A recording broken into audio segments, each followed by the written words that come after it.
एक ऐसे गगन के तले जहाँ हम भी न हो, आंसू भी न हो, बस प्यार ही प्यार पले। आ चल के तुझे मैं लेके चलूं एक ऐसे गगन के तले जहाँ हम भी न हो, आंसू भी न हो, बस प्यार ही प्यार पले। एक ऐसे गगन के तले।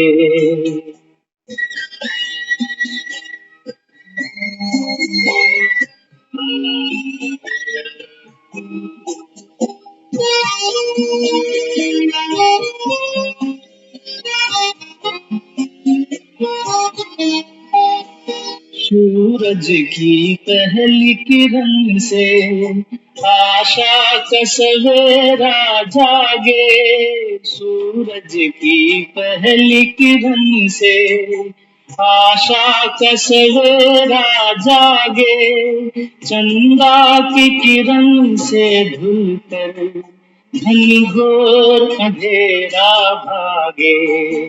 चंदा की किरण से धुलकर घनघोर अंधेरा भागे। कभी धूप खिले कभी छाँव मिले, लंबी सी डगर न खले जहाँ हम भी न हो, आंसू भी न हो, बस प्यार ही प्यार फले।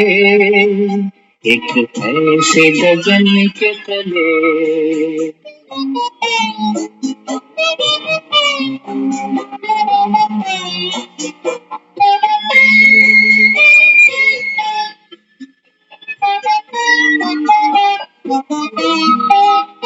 जहाँ दूर नजर दौड़ाए, आजाद गगन लहराए। जहाँ दूर नजर दौड़ाए, आजाद गगन लहराए। जहाँ रंग बिरंगे पंछी आशा का संदेशा लाए। जहाँ रंग बिरंगे पंछी आशा का संदेशा लाए। सपनों में पली हंसती हो कली, जहाँ शाम सुहानी ढले। जहाँ गम भी न हो, आंसू भी न हो, बस प्यार ही प्यार पले। एक ऐसे गगन के तले।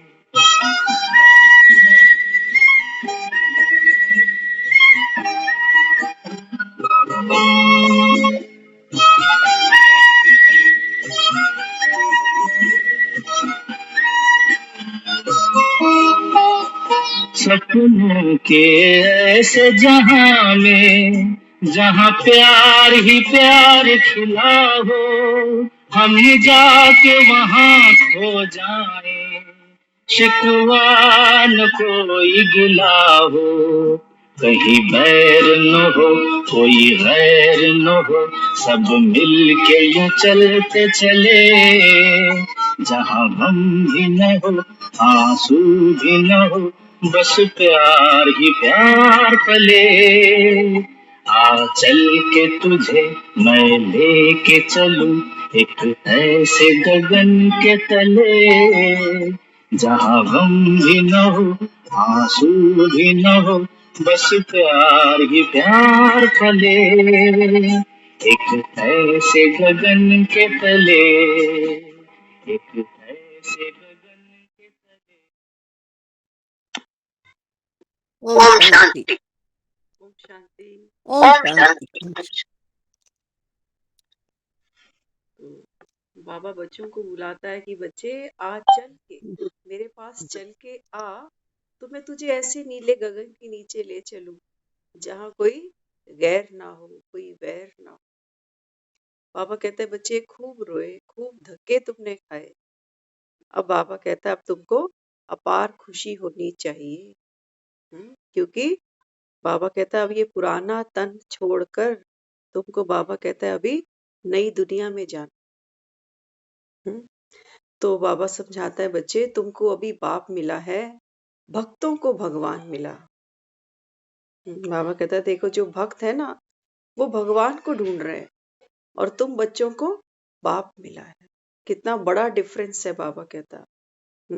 भक्ति में बहुत मेहनत की है, यह भी ड्रामा में नूंद है। मेहनत की जाती है फायदे के लिए। बाबा कहता है क्यों मेहनत करता है कोई? क्योंकि मेहनत में फायदा होता है, कोई लाभ मिलता है। इसलिए बाबा कहता है आपने भक्ति की तो भक्ति का क्या फायदा मिला? बाबा कहता है भक्त भगवान को याद करते, क्योंकि भक्ति में दुख है, कहते हैं हमारे दुख दूर करो। भक्त, बाबा कहता है ये दुनिया मुझे याद करती है, लेकिन मानते तो हैं भगवान है, लेकिन बाबा कहता है मुझे जानते नहीं है कि मैं इनका बाप भी हूँ। बाबा कहता है ये भी नहीं जानते कि बाप कौन है, कब मिलता है, आकर कैसे तुमको दुखों से छुड़ाता है। बाबा कहता है ये दुनिया में कोई जानते नहीं है। तो अनेक प्रकार की मत है सबकी। हाँ, कोई सोचता है कि हम शास्त्रों को पढ़ेंगे, कंठस्थ करेंगे, राम नाम की माला जपेंगे तो मुक्ति मिल जाएगी। बाबा कहता है कोई सोचते हैं कि भाई पाप बहुत किए हैं तो चलो गंगा नहा लें, तो सोचते हैं गंगा नहाने से मुक्ति मिल जाएगी। कई सोचते हैं दान पुण्य करते चलें तो मुक्ति मिल जाएगी। लेकिन बाबा कहता है बच्चे कुछ भी करने से मुक्ति नहीं मिलेगी। बाबा कहता है मुक्त होने से मुक्ति मिलेगी। तो बाबा कहता है तुमको कर्म कांड में नहीं जाना। गंगा, बाबा कहता है अगर पतित पावनी होती तो भीष्म तो गंगा पुत्र था। भीष्म के लिए क्या कहते हैं, ये कौन है? ये गंगा पुत्र भीष्म है। सोचो, जो गंगा का ही पुत्र है उसको भी मुक्ति नहीं मिली, वो भी बाणों की शैया पर लेट गया। और अंत में अर्जुन को बोला कि मुझे जल पिला। सोचो, गंगा पुत्र भीष्म अंत समय ये कौन सा जल ढूंढ रहे हैं?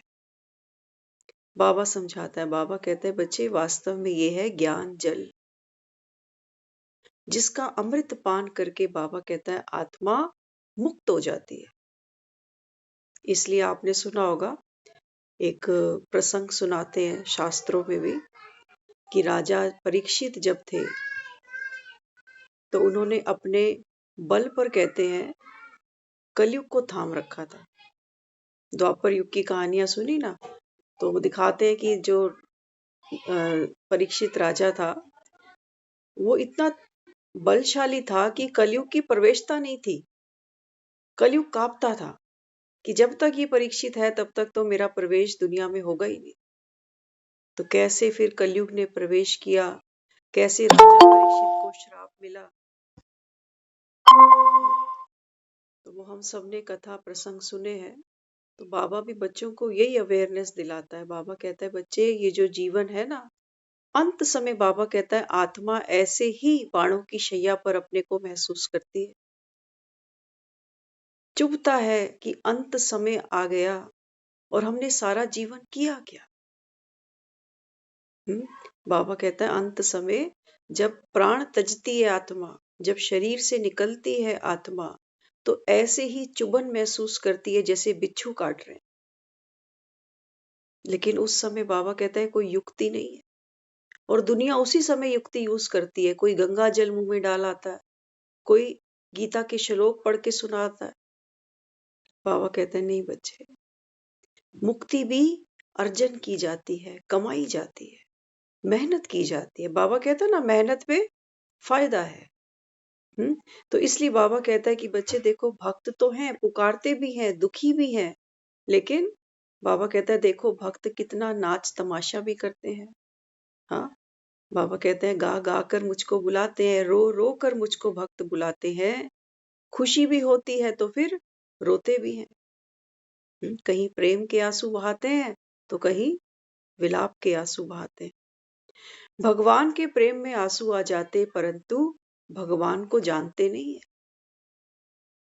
बाबा समझाता है देखो दुनिया में गा गा कर भक्त मुझको रिझाते हैं, कहीं रो पड़ते हैं, कहीं हंस पड़ते हैं, लेकिन बाबा कहता है बच्चे जानते तो फिर भी नहीं, चित्र से तो कुछ मिल नहीं सकता। बाबा कहता है वो तस्वीरों को, देवी देवताओं की मूर्तियों को कितना प्यार करते हैं, लेकिन बाबा कहता है बच्चे चित्रों से तो कोई प्राप्ति हो नहीं सकती। हाँ, सोचो, अगर आप एक अपने घर में तस्वीर रखो उगते सूरज की, तो ये उगता सूरज क्या आपको कोई ऊर्जा, कोई तपस, कोई रोशनी दे सकेगा? वो केवल एक चित्र है। उस चित्र को देखने के लिए भी आपको घर में ट्यूबलाइट जलानी पड़ेगी। बाबा कहता है बच्चे इसी प्रकार चित्रों से कुछ नहीं मिलता। हम बच्चों को सिखाते हैं ए फॉर एप्पल, बड़ा सुंदर एप्पल बना होता है, लेकिन बच्चा वो एप्पल खा तो नहीं सकता, हाथ में पकड़ तो नहीं सकता, शक्ति तो नहीं मिल सकती उसको, एक तस्वीर से बाबा कहता है। लेकिन देखो भक्त कितने भोले हैं। तो बाबा कहता है बच्चे चित्र से तो कुछ मिल ना सके, जो बहुत भक्ति करते हैं तो साक्षात्कार हो जाता है। 84 जन्म उनके हैं जो शुरू में आते हैं, जो पढ़कर ऊंच पद पाते हैं वे जल्दी आएंगे। अभी हम सब क्या कर रहे हैं? हम सब रूहानी पढ़ाई पढ़ रहे हैं। ये किताबी बातें नहीं है, ये शास्त्रों में लिखी हुई बातें नहीं है। भगवान हमको शास्त्र पढ़ के नहीं सुना रहा। तो बाबा कहता है बच्चे ये है ऊंच पढ़ाई। और इसको बाबा कहता है कौन सी आत्माएं पढ़ती हैं? बाबा कहता है जो ऊंच पद की अधिकारी होंगी। हम्म, जैसे नया घर बनता है तो दिल में आता है ना जल्दी बने और हम जाकर बैठे। सोचो किसी का मकान बन रहा हो, बैठे पुराने में है, लेकिन फटाफट बाबा कहता है यही लगा रहता है कि कब बन के नया तैयार हो। बाबा कहता है बच्चे ये जो संगम है ना अभी, ये संगम बाबा कहता है अभी एक नई दुनिया तुम्हारे लिए तैयार हो रही है। किन के लिए? बाबा कहता है जो जाने की तैयारी करे। किसी ने बाहर घूमने जाना हो तो अपना बैगेज तो बनाता है। आपको अगर बोले कि चलो सुबह शिमला निकलना है तो तैयारी तो करोगे ना। जो तैयारी करेंगे बाबा कहता है यही ट्रैवलिंग करेंगे, यही यात्रा करेंगे। तो अभी हमारी क्या है? अभी बाबा कहता है बच्चे अभी आपकी यात्रा कौन सी है? रूहानी यात्रा। अब घर जाना है। खुशी होती है घर जाने की, हाँ? या बाबा कहता है इस पुराने पतित घर में ही अच्छा लगता है। 2 घर है अभी हमारे पास। एक तो ये शरीर है जिसमें आत्मा बैठी है। आप देखो ये घर कैसा है। गिरते गिरते ये जो तन है इसकी कितनी पतित कला हो गई अभी। हाँ, दवाइयों पर, सर्जरीज कराकर कैसे कैसे हम इस पुरानी गाड़ी को चला रहे हैं। बस कोई हालचाल पूछता है तो क्या कहते हैं? कहते हैं बस गाड़ी को धक्का मार रहे हैं। बिना टायर की ये गाड़ी है हमारे पास, क्योंकि मन तो फंस गया अभी विकारों में। टायर इसके काम करते ही नहीं अभी। तो बाबा कहता है ये गाड़ी धक्के मारते मारते तुम कलयुग की अति तक ले आए। अब बाबा कहता है कि बच्चे अब क्या करो? बाबा कहता है इसी पुरानी पतित गाड़ी में बैठकर बाबा कहता है फिर से नया पुरुषार्थ करो। तुम कौन हो? कहाँ से आए हो? और ये कर्म बंधन चुकतू करके अब कहाँ जाएंगे? दुनिया से कोई जाता है, एक तो दुनिया छोड़ने का दुख है, और दूसरा सबसे बड़ा दुख ये भी है कि ये जाएंगे कहाँ? जब हम किसी की आत्मा की शांति की प्रार्थना करते हैं ना, तो क्यों करी प्रार्थना? क्योंकि जाने वाले को भी नहीं पता कि कहाँ जाऊंगा। दुख है अंदर। यहाँ परिवार है, मेहनत करके घर बनाया, परिवार बनाया, धन कमाया, लेकिन अंत समय, हाँ सब जानते हैं ये कि अंत समय में कुछ साथ चलता नहीं है। कोशिश तो करते हैं लेकिन चलता नहीं। तो बाबा बच्चों को समझाता है। बाबा कहता है कि बच्चे अंत समय जिसको सिमरोगे और देखो दुनिया में एक बात बाबा बहुत सुंदर समझाता है। बाबा कहता है संसार तो ये कहता है कि अंत समय अगर मुख से राम निकल जाए तो मुक्ति है। हम्म? बाबा कहता है कि बच्चे अंत समय की बात नहीं है। बाबा कहता है बहु काल का अभ्यास चाहिए, क्योंकि जितना बाबा कहता है आपकी स्थिति पावरफुल बनेगी, जितना समय उतना बाबा कहता है प्रारब्ध आपको मिलेगी। उतने समय की बाबा कहता है आपको प्रारब्ध मिलेगी। तो अगर बाबा चाहता, बाबा कहता है ना, कई बच्चे पूछते हैं बाबा विनाश कब होगा। बाबा कहता है अरे तुम दुनिया के विनाश को छोड़ो, तुम खुद की बात करो। क्या तुमको पता है तुम्हारी डेथ कब होने है? पता है किसी को? बाबा कहता है किसी को भी नहीं पता। बाबा कहता है बच्चे ये सब अचानक होना है। बाबा कहता है अगर ड्रामा में नूंद होती है बताने की कि मैं तुमको बताता, तो बाबा कहता है फिर मैं बता ही देता ना। इसलिए बाबा कहता है बच्चे अचानक का पाठ है, सब कुछ अचानक होगा। अगर मृत्यु भी पहले ही बता दी गई तो बाबा कहता है फिर कौन कहेगा कि काल तो अननोन है। काल के बारे में कोई कुछ कह नहीं सकता कि आगे आने वाले समय में क्या होगा। एक बार बताते हैं, एक गांव से एक युवक था, तो उसके मन में आया कि क्यों ना मैं जाके ज्योतिष विद्या सीखूं। तो कहते हैं 12 साल उसने तपस्या की, ज्योतिष विद्या सीखी।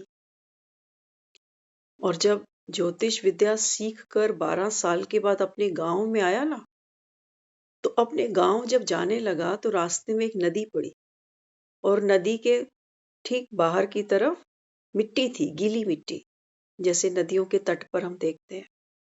तो जब वो नदी की तरफ आने लगा ना, तो उसकी निगाह, क्योंकि ज्योतिष होते हैं ना, इनकी भी जो अ, दृष्टि होती है वो बड़ी पैनी हो जाती है। तो जब वो नदी की तरफ आने लगा तो देखा उसने रेत के ऊपर पैरों के निशान बने हुए।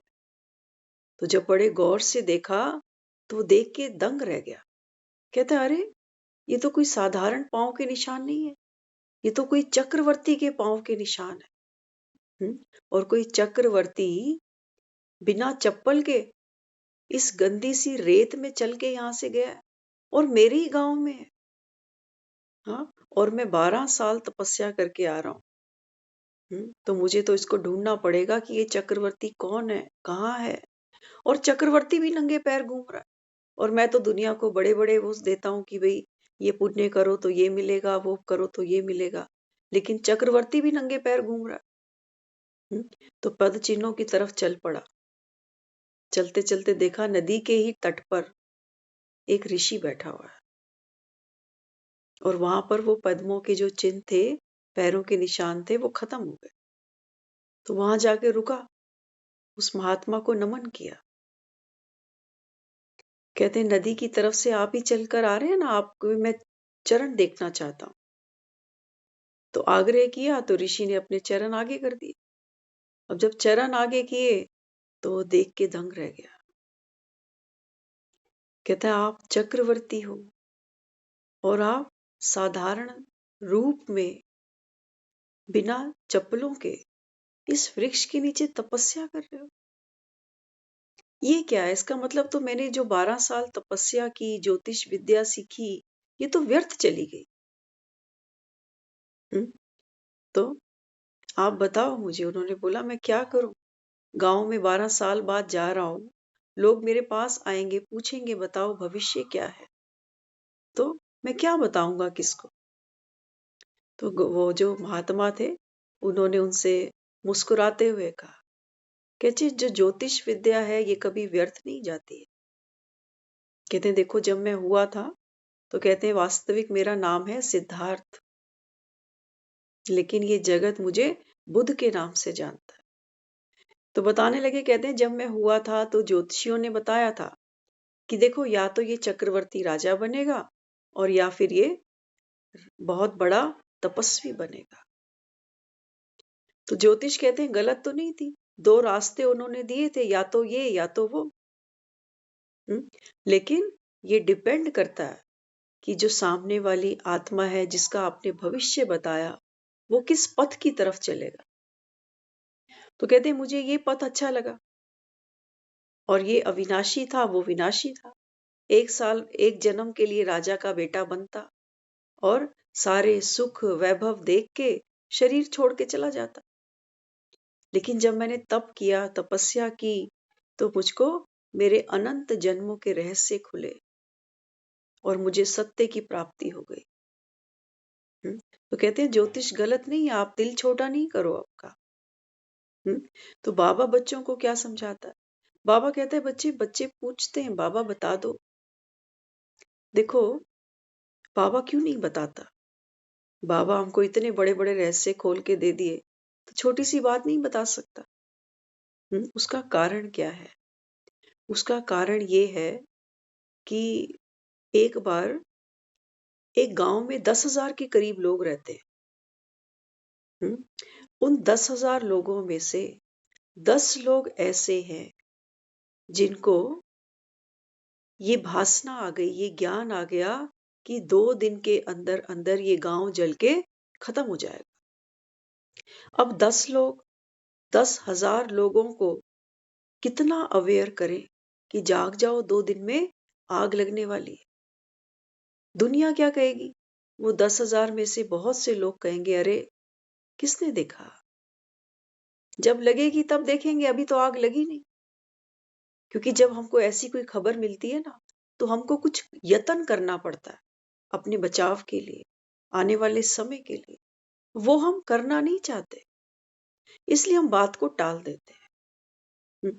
और देखो सबसे बड़ी बात है, वो जो 10 लोग हैं ना, वो जागते रहते हैं, दूसरों को झंगोरते रहते हैं कि देखो समय ऐसा आ चुका अब। लेकिन वो 10 लोग भी जानते हैं कि 10,000 लोगों को बचाया नहीं जा सकता। तो वो क्या करते हैं? वो युक्ति रचते हैं कि जब आग लगेगी तो हम क्या यत्न करें कि जितनों को बचा सके कम से कम वो तो बचा लें। सारे तो नहीं भागेंगे, सब तो सोए रहेंगे, बाबा कहता है अज्ञान की नींद में। तो इस समय बाबा कहता है बच्चे सोचो ये दुनिया जैसे गांव है। वो बाबा कहता है 10 बच्चों को मैंने खड़ा कर दिया कि जाओ दुनिया को बोलो भंबोर को आग लगेगी, करो जतन मुक्ति का, भागो। बाबा कहता है माया के शिकंजे से, कर्म के बंधन से, शरीर के ममत्व से तैयारी करो। लेकिन करना तो कोई चाहता नहीं।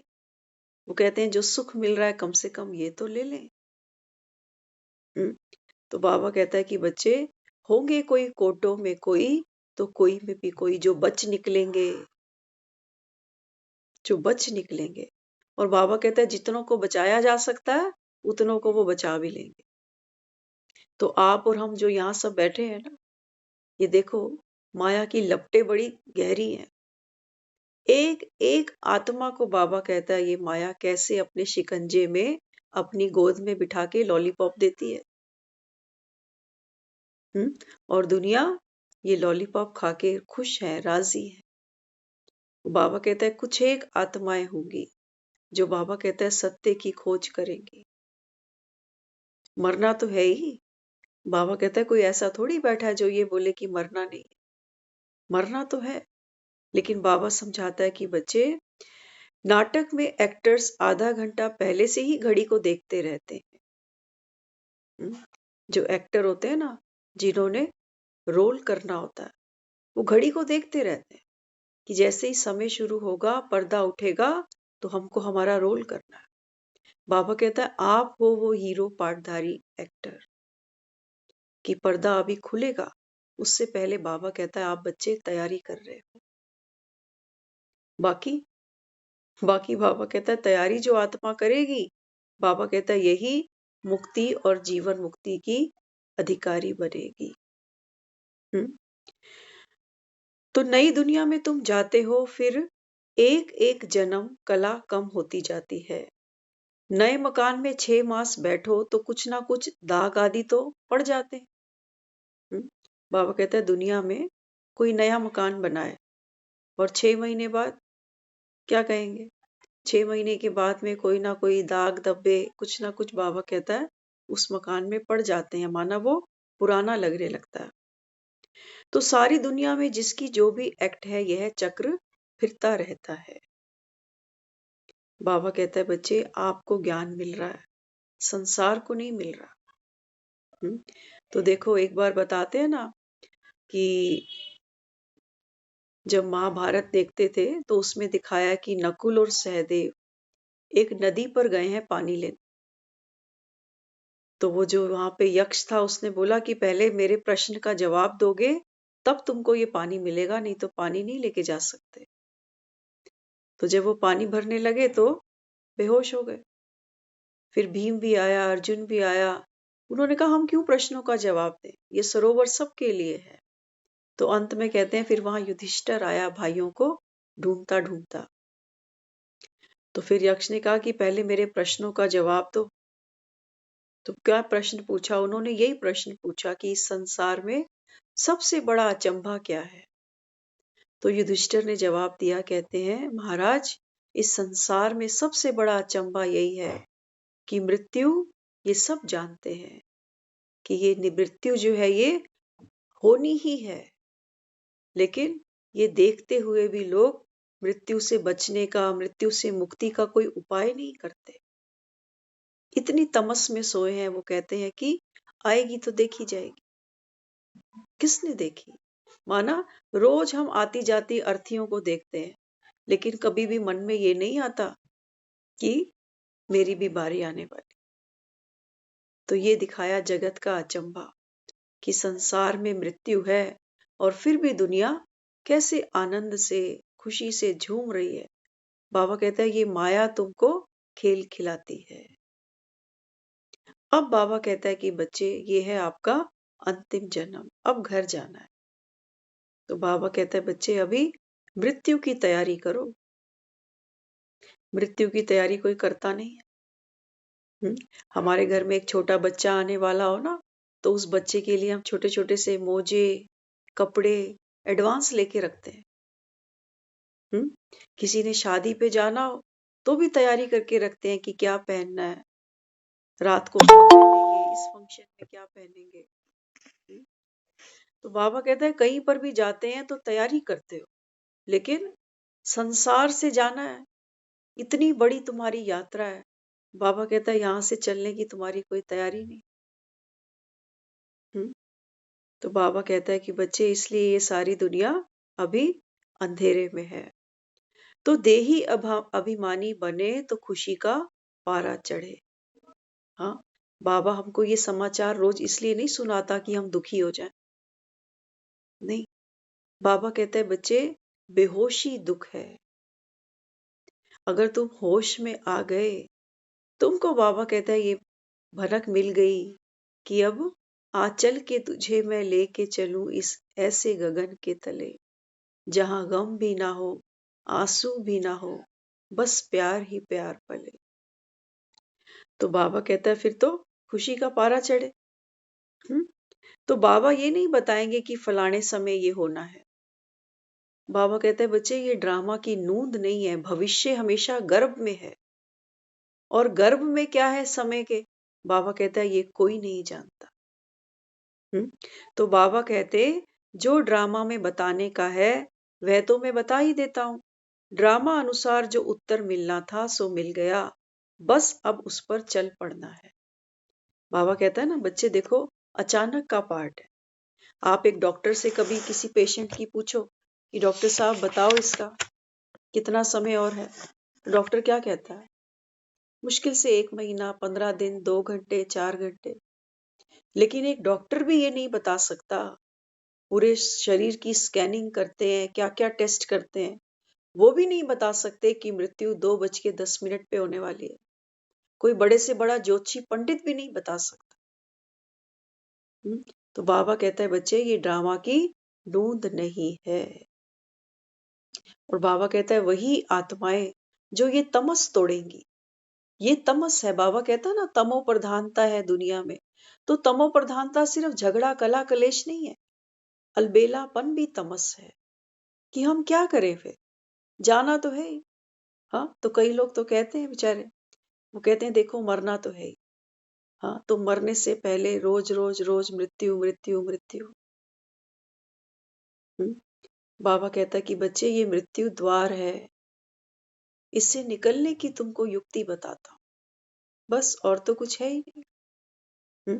तो बाबा कहता है मृत्यु का भय है ना, इसलिए बाबा कहता है वो कान ही बंद कर लेते हैं। तो बाबा यहाँ समझाता है, ड्रामा बगैर बाप कुछ कर नहीं सकते। ड्रामा बच्चे तुमको पुरुषार्थ कराता है। हम्म, देखो, एक गौतम बुद्ध की बात नहीं है। गौतम बुद्ध कहता है ना कि जब मेरा जन्म हुआ तो पंडितों जोशियों ने बोला या तो ये चक्रवर्ती बनेगा या तपस्वी बनेगा। अब हमारे सामने भी एक नया जन्म हुआ है हमारा।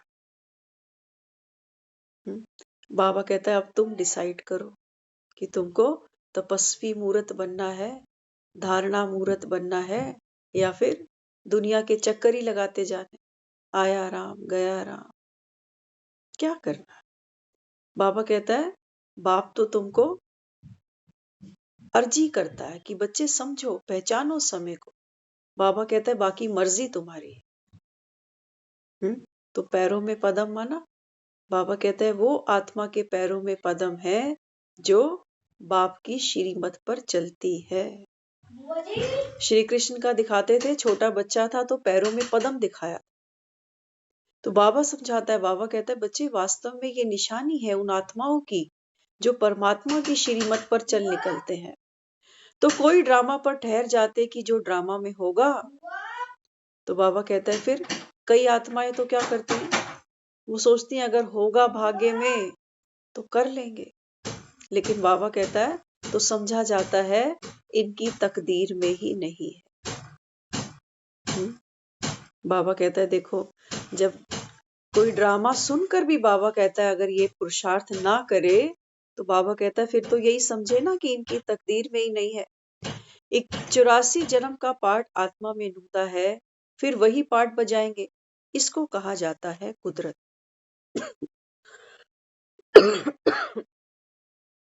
तो बाबा कहता है हर एक आत्मा में तो नहीं, लेकिन बाबा कहता है जो आत्माएं सतयुग से आना शुरू करती है ना, बाबा कहता है इनके हैं पूरे 84 जन्म। तो बाबा कहता है ये कितनी बड़ी कुदरत है कि हमको भी नहीं पता कि कल क्या होने वाला है। लेकिन बाबा कहता है कि बच्चे जो कल होने वाला है ना, ये कल्प कल्प रिपीट हुआ पड़ा था। हमको नहीं पता कि कल क्या होगा, लेकिन बाबा कहता है ड्रामा की ब्यूटी यही है ना। बाबा कहता है हमें नहीं पता, कल हमें लगता है नया दिन है, लेकिन बाबा कहता है ये नया दिन आपने कई बार पुराना किया हुआ है। तो जो दुनिया में भी कहते हैं जो होना है तो हो जाएगा। बाबा कहता है इसी वजह से तुमको समझाता हूं कि बच्चे पुरुषार्थ करो। ड्रामा तुमसे पुरुषार्थ क्यों करा रहा है? क्योंकि बाबा कहता है तुमने कल्प में किया हुआ है। आप और हम सब तभी यहाँ बैठे हैं। तो जिन्होंने नहीं किया होगा उनकी अटेंडेंस नहीं लगेगी, और जो आए होंगे बाबा कहता है ये सुनेंगे और पुरुषार्थ भी करेंगे।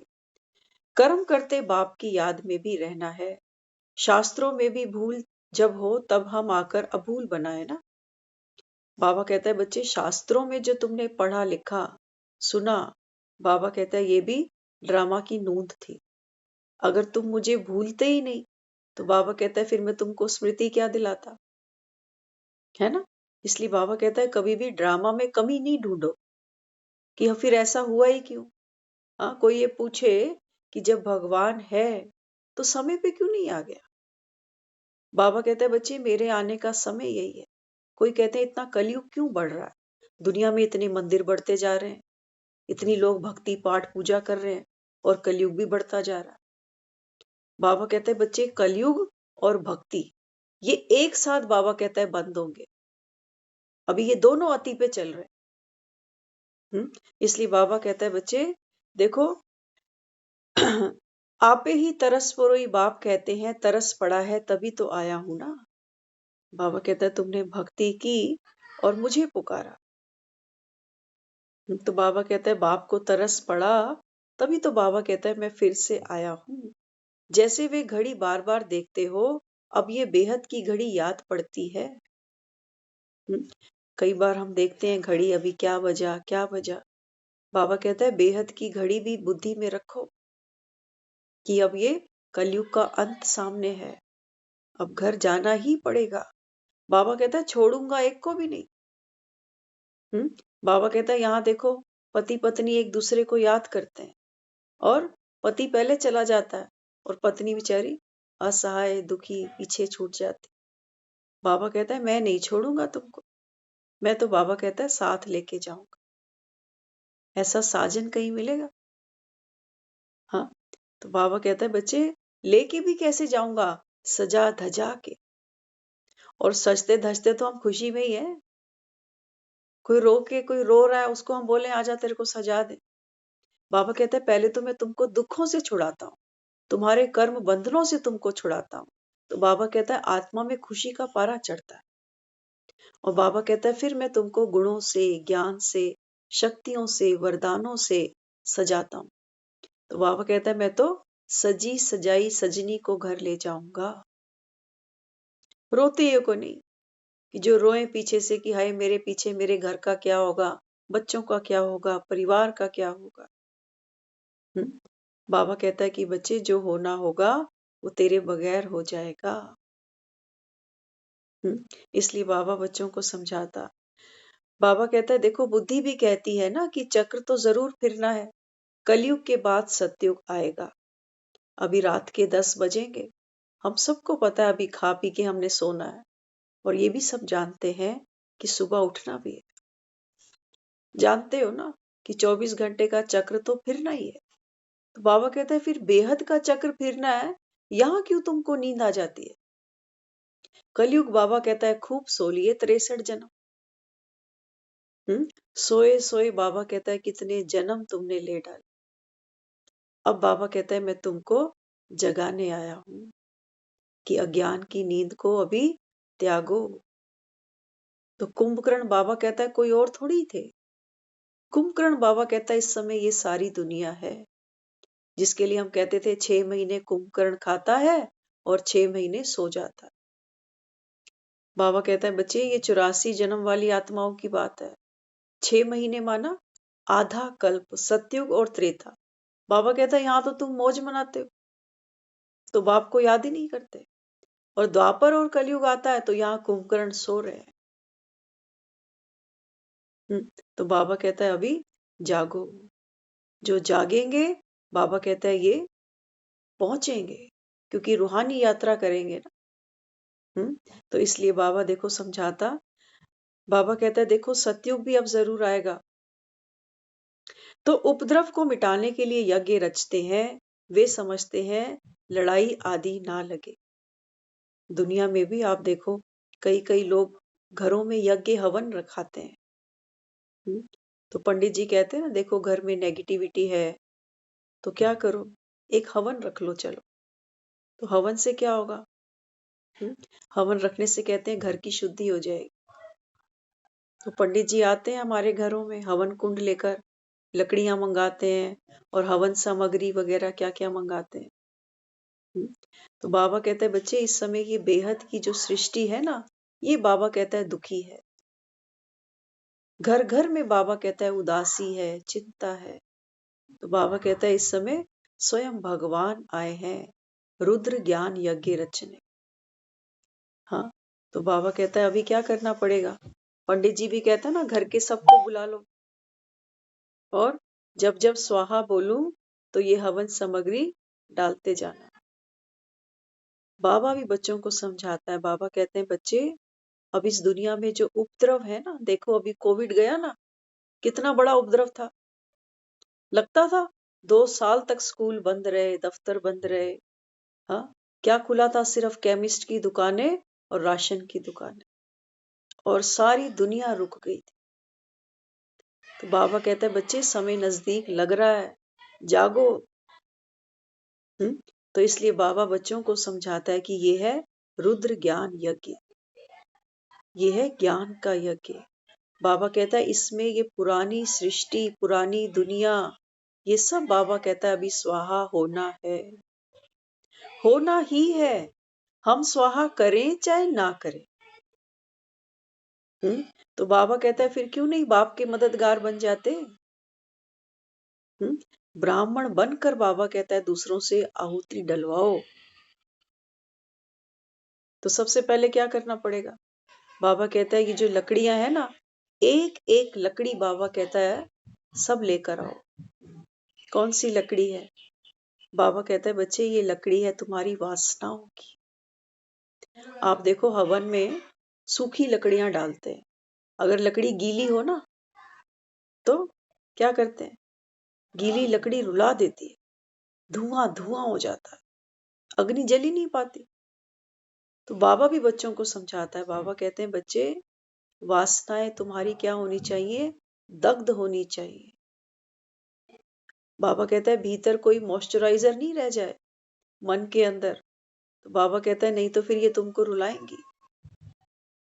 हाँ, तो बाबा कहता है फिर युक्ति युक्त होकर, बाबा कहता है बोध अपने में जागृत कर कर जो आत्माएं पुराने शरीर से, पुराने संबंधों से, पुरानी दुनिया से, पुराने आकर्षणों से, पुराने दुखों से, पुराने सुखों के मोह से, बाबा कहता है जो आत्मा न्यारी होकर इस ज्ञान यज्ञ में स्वाहा करेगी, वो आत्माएं बाबा कहता है सतयुग की अधिकारी बनेगी। छूटना तो सब कुछ है, ऐसा नहीं है कि अगर हम आहुति नहीं डालेंगे तो बच जाएंगे।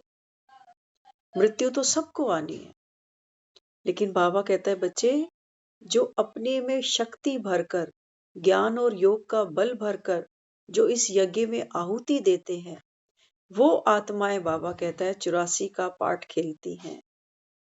क्योंकि अब घर जाना है, और अकेले ही जाना है या ये सब लेके चलेंगे साथ में?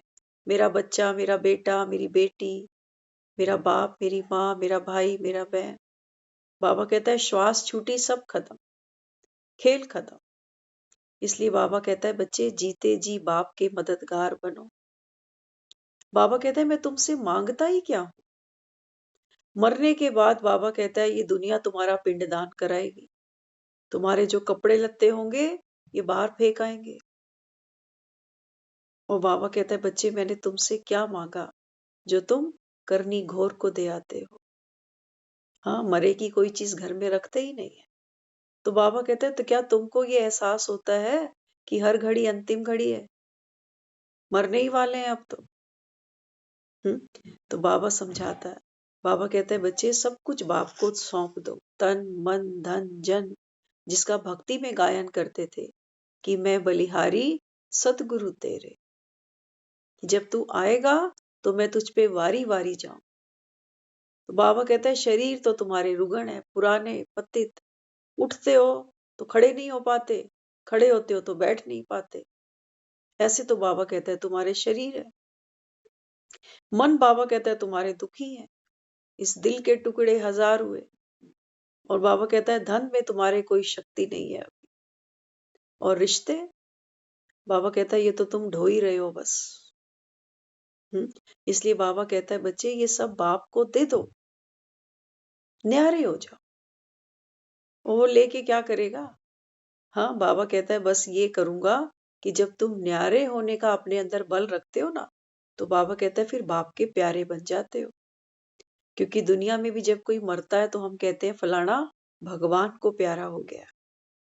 बाबा कहता है इतना आसान थोड़ी होता। जीते जी बाबा कहता है तुम मेरे प्यारे बनकर दिखाओ।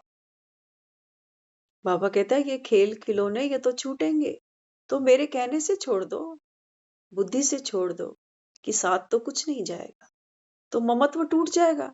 बाबा कहता है मोह टूटा, विकार टूटा, आत्मा बाबा कहता है निर्विकारी बन गई। नहीं तो ये मोह ही तो तुमको रुलाते हैं, ये लोभ तो बाबा कहता है तुमको बार बार गर्त में गिराता है। इसलिए बाबा कहते हैं कि बच्चे लड़ाई नहीं लगेगी तो फिर ये सत्युग कैसे आएगा? दुनिया में जगह जगह देखो, कोई शांति पाठ कर रहा है, कोई सम्मेलन, कोई कॉन्फ्रेंस। बाबा कहते हैं बच्चे अब तो अंत होना ही है। अगर बाबा कहता है ये महाभारत की लड़ाई ना लगे तो बाबा कहता है फिर सतयुग आएगा कैसे? तो जो भी कला कलेश देखते हो ना, घरों में, परिवारों में, मन मुटाव, बाबा कहता है ये सब होना ही है। जब तक ये नहीं होगा, बाबा कहते हैं तुमको वैराग कहां से आएगा? वैराग वो नहीं होता कि मरते आदमी को हम देखते हैं तो थोड़ी देर के लिए वैराग आ रहा है कि बेचारा क्या लेके जा रहा है देखो। बाबा कहता है नहीं, वैराग वो, बाबा कहते हैं जो तुम्हारे जीवन में फूल की तरह खिले, जिसमें महक हो, खुशबू हो, दर्द नहीं हो कि हाय सब कुछ छूट रहा है। बाबा कहते हैं वैराग्य वो जो तुमको भीतर की खुशी दे। तो इसलिए बाबा समझाता है, लड़ाई तो लगेगी, इतने सब मनुष्य फिर कहाँ जाएंगे। सब काल को तो बुलाते हैं ना, लेकिन समझते नहीं है। हाँ, बाबा कहता है तुमने भक्ति में मुझे ही पुकारा, कभी माँ को बुलाया घर में कि आओ कभी हलवा पूड़ी खा जाओ, बुलाया ना। कभी बाबा कहता है तुमने शिव के मंदिर में जाकर बोला कि हे कालों के काल महाकाल, भांग पीना, बाबा कहता है मेरे मंदिर में आके। तो बाबा कहता है ये वही भांग है। तो इसलिए बाबा समझाता है कि बच्चे, तुमने कालों के काल को बुलाया, तो बाबा कहता है मैं तो अपने समय पर आ गया। अब बाबा कहता है करो तैयारी। तो बहुत भाग्यशाली बाबा कहता है वो आत्माएं हैं जो भगवान के साथ चलेंगी। बाकी तो सब बाबा कहता है शिव की बाराती बन के चलेंगे। पार्वतियां बाबा कहता है सिलेक्टेड होंगी। और बाकी देखो शिव की बारात में क्या कहते हैं, भूत थे, पिशाच थे, असुर थे, राक्षस थे ना। बाबा कहता है ये सब दुनिया यही तो बनी है अभी। ये सब बाबा कहता है सोए सोए जैसे शरीर छोड़ देगी दुनिया। इनको बाबा कहता है जगाओ जाकर, ये लक्ष्मण मूर्छित पड़े पड़े हैं। तो बाबा कहता है तुमको मुक्ति में जाकर जीवन मुक्ति में फिर जीवन बंध में आना है। धर्म स्थापक सिर्फ धर्म स्थापन करते, किसी को लिबरेट नहीं करते। आज भी था ना सुबह मुरली में, बाबा कहता है कि बच्चे तुमको दुखों से छुड़ाने वाला केवल एक तुम आत्माओं का पिता है। कितने भी धर्म स्थापक आए, कितने ही धर्म दुनिया में बने, लेकिन बाबा कहता है वो किसी भी आत्मा को दुखों से नहीं छुड़ा सकते। वो तो ये कहते हैं देखो संसार का सुख तो कागविष्टा के जैसा है ना। वो बेचारे खुद ही घर परिवार छोड़ के जंगलों में बैठे। हाँ, तो बाबा कहता है वो तो खुद ही मुक्ति, जीवन मुक्ति के लिए तपस्या कर रहे। तो बाबा कहते हैं बच्चे वो क्या तुमको लिबरेट करेंगे दुखों से। और सोचो, जिनके आश्रमों में हम जाते हैं, दीक्षा लेते हैं, गुरु बनाते हैं, बाबा कहते हैं तुम कहते हो हम फलाने गुरु के संत के फॉलोवर्स हैं। बाबा कहते हैं फॉलो तो कोई भी नहीं करता, वो बेचारा सन्यासी है और तुम गृहस्थी हो। तुमने क्या फॉलो किया? फॉलो तो तुम तब करते जब तुम भी सन्यासी बन जाते। लेकिन बाबा कहता है वो तुमको कहेगा नहीं कभी भी कि तुम मेरी तरह सन्यासी बन जाओ। अगर बाबा कहता है सारे सन्यासी बन जाओगे तो इनके आश्रमों को चलाएगा कौन? गृहस्थी तो चलाता है। गृहस्थी तो दान पुण्य करके आता है कि महाराज आप धन्य हो, आप वो करते हो जो हम कभी कर ही नहीं सकते। हम नहीं सो सकते झोपड़ी में, आप सो जाते हो। हम सर्दी में एक लंगोट में नहीं गुजारा कर सकते, लेकिन आप कर लेते हो, तो आप महान। इसलिए बाबा कहता है वो तुम्हारे आगे आकर माथा झुकाते हैं कि ये गुरु जी हैं हमारे। देखो अगर दुनिया में सब शीर्षासन करते, अगर वही आत्माएं महान होती जो योग करके, हट करके, तप कर रही हैं, तो बाबा कहता है फिर मैं तुमको दो टांगों पे क्यों चलाता। हम तो सब दो पांव पे चलते हैं ना। तो तप क्या है? बाबा कहता है बच्चे तप ये है कि इस समय आत्मा इस बोध को जागृत करे। चलना तो दो ही पांव पे पड़ेगा, लेकिन बाबा कहता है हठ योग से तुमको मुक्ति नहीं मिलेगी कि तुम सोचो हम शीर्षासन लगा के खड़े हो जाएंगे। तो बाबा कहता है बच्चे वो तो मुक्ति हो ना सके। जो दुख से छुड़ाए सुख देते हैं उनके ही तीर्थ होते हैं, सच्चा तीर्थ तो बाबा ही है। बाबा कहता है तुमने तीर्थ कितने किए 63 जन्मों में, लेकिन बाबा कहता है सच्चा तीर्थ क्या है? बाबा कहता है जहां तुम्हारा बाप बैठा है। बाप कहाँ बैठा है? बाबा कहता है परम धाम में। आप लोग मंदिरों में जाओ, देखो कितनी भीड़ होती है, नंबर ही नहीं आते। हाँ, पास बेचे खरीदे जाते हैं दर्शनों के लिए, वीआईपी दर्शन। ये जनरल लाइन है, ये वीआईपी की लाइन है ना। और फिर भी वहां क्या करते हैं, सेकंड में मत्था टेकेंगे और कहेंगे चलो। प्रसाद भी शक्ल देख कर देखते हैं वहां पर कि आपने क्या चढ़ाया, उसके हिसाब से वो प्रसाद वितरण चलता है वहां पे। लेकिन बाबा कहता है बच्चे तुम्हारा सच्चा सच्चा तीर्थ क्या है? परम धाम। बाबा कहते हैं यहाँ पर आने के लिए तुमको बाबा कहता है कोई बस गाड़ी प्लेन नहीं लेना पड़ेगा। एक संकल्प से बाबा कहता है आप घर आ सकते हो।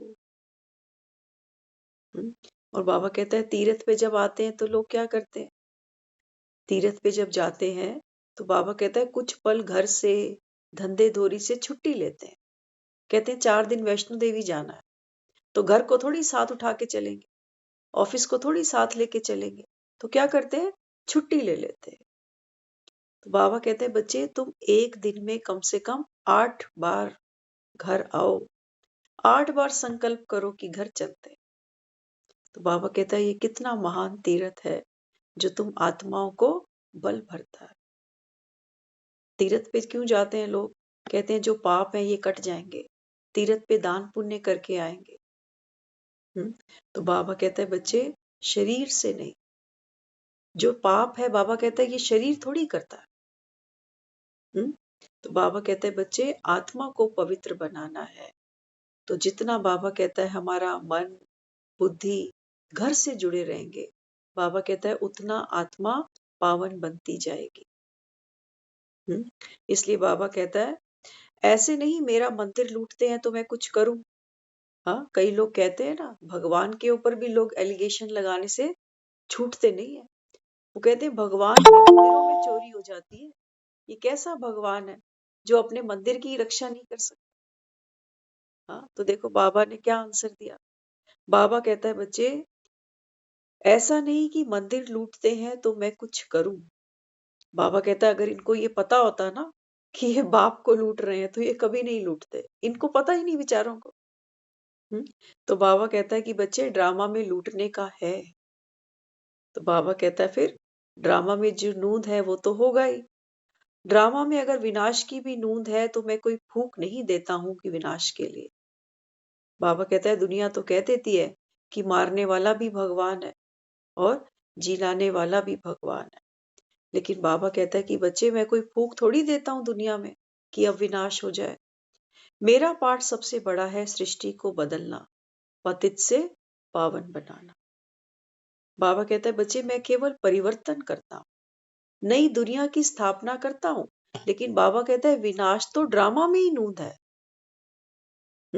तो बाबा कहता है देखो एक नया कपड़ा हमको अगर पहनना होता है ना तो पहले पुराना उतारना पड़ता है। पुराने के ऊपर थोड़ी आप नया कपड़ा पहन सकते हो।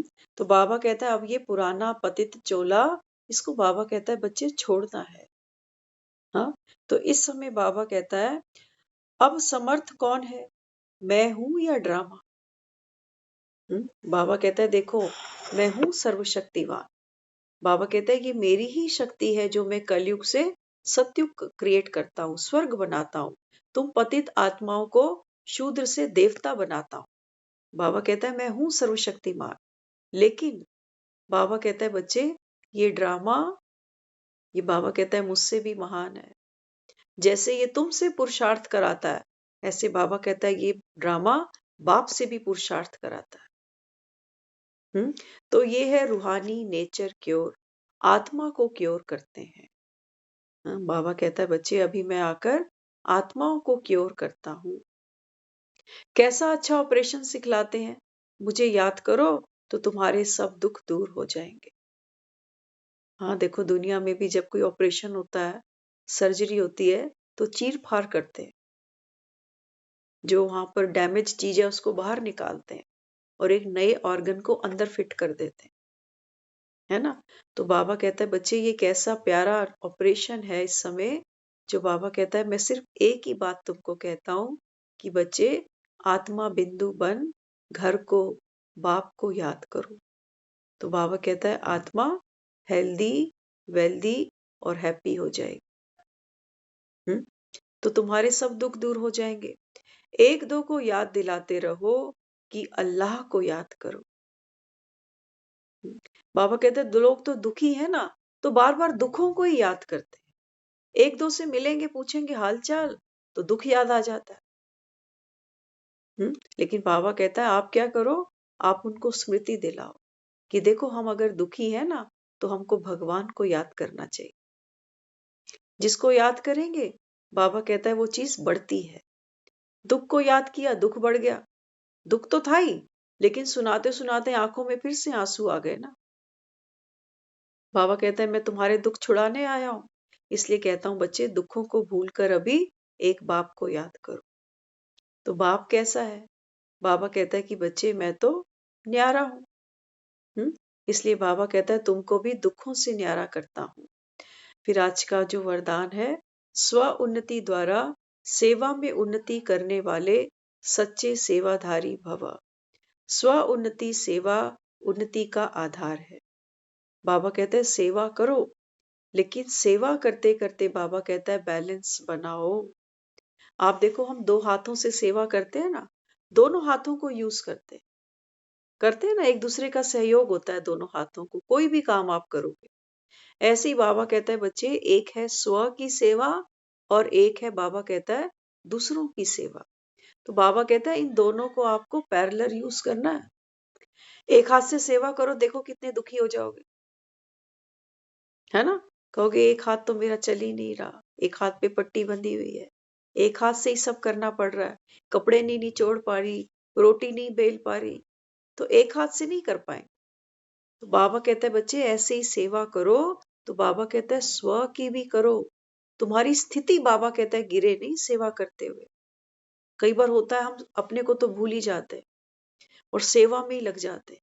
तो करते करते मन रोता है अंदर अंदर कि हो तो रहा नहीं है, थक रहा हूं, कोई पूछ तो रहा नहीं है, कोई पानी पिलाने वाला नहीं है, इनके लिए कर करके मरते जाओ। तो ये क्या की? ये सेवा की।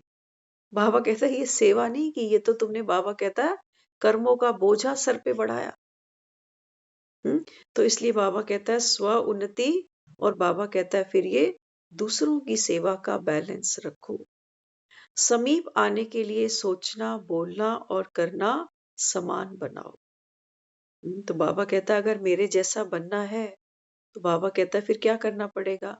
आपका सोचना, बोलना और करना, तीनों बाबा कहता है एक समान हो। ये नहीं कि बोल कुछ रहे हैं, अंदर सोच कुछ रहे हैं और करके कुछ और ही आ रहे हैं। दुनिया में लोग कहते हैं ना हाथी के दांत खाने के और तो दिखाने के और। बाबा कहता है बच्चे नहीं, बिल्कुल ट्रांसपेरेंट बनना, जैसे भगवान ट्रांसपेरेंट है। हाँ, तो बाबा कहता है फिर बाप के समान बन सकते हो। ओम शांति।